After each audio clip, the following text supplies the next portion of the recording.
Climate change is no longer just an environmental issue, it's a social justice issue. It is a spiritual call to action. And Green Power's mission is to help communities transition away from fossil fuels and toward renewable energy. Environmental justice ties so many different aspects of social justice together. It speaks to availability of clean water and clean air. It speaks to climate change and all the issues that come with that. All these things wrap together into social justice. And of course, the people who are most affected tend to be the poor, the disadvantaged, the marginalized, the most vulnerable people among us. So if we can fight for a good environment, we are fighting for the needs of those who need our help the most. We have to be stewards of the earth. We have to do this change now for the future, and I want to do as much as I can. So I think after the Pope's encyclical, it was like that, there it is. That was my calling, and that's why I feel very passionate about renewable energy and in what way are we going to protect our planet. Well, to quote my boss, the governor, he refers to this as the existential issue of our time. And that I think for generations, people are going to ask, where were you and what were you doing at this point in time?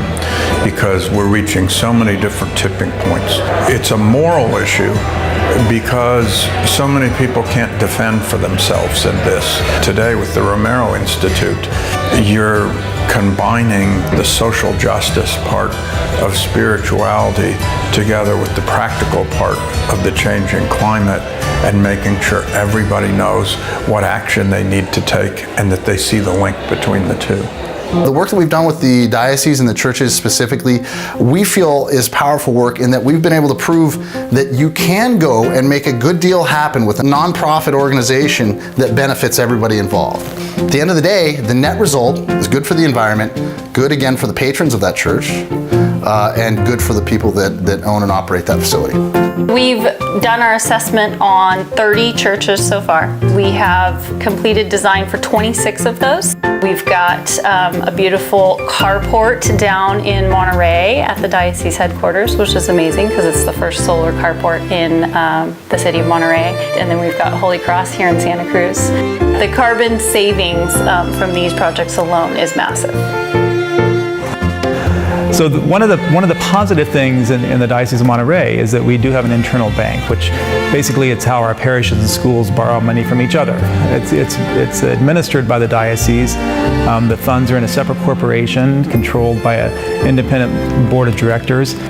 So as a parish or school comes up with their project, if they have savings, they use their savings.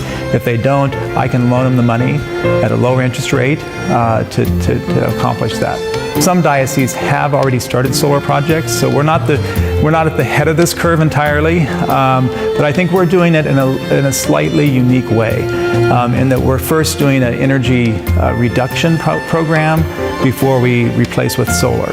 And we think that really is a better step, both financially and in taking care of the earth. I would definitely ask my brother bishops to also be responsible in their dioceses surrounding us and throughout California to also take this vision, if you will, of our Holy Father, Pope Francis, very seriously, to save our creation and God's peace.